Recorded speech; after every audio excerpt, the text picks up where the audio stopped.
And now for the second half, do we do everything that we're supposed to do? Nope. And you know that because we have a second video.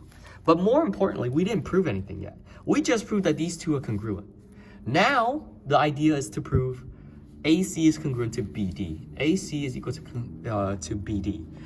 Because we have already proven that this triangle right here, this ABC triangle, is already congruent to the BCD triangle. There's one last thing that we can do, which is this one last justification. We know these two are equal.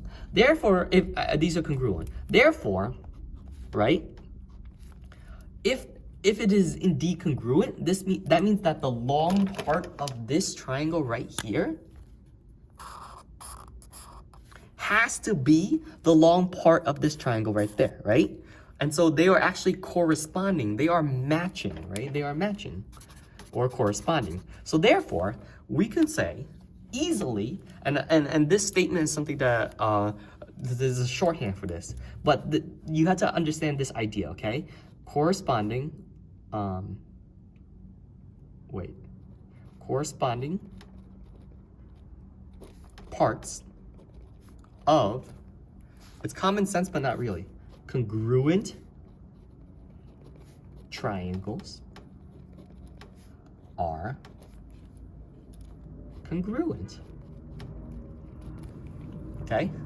So if I already told you that this is congruent to this, and I told you that this side is 10, that means that there's no other possible conclusion you can make.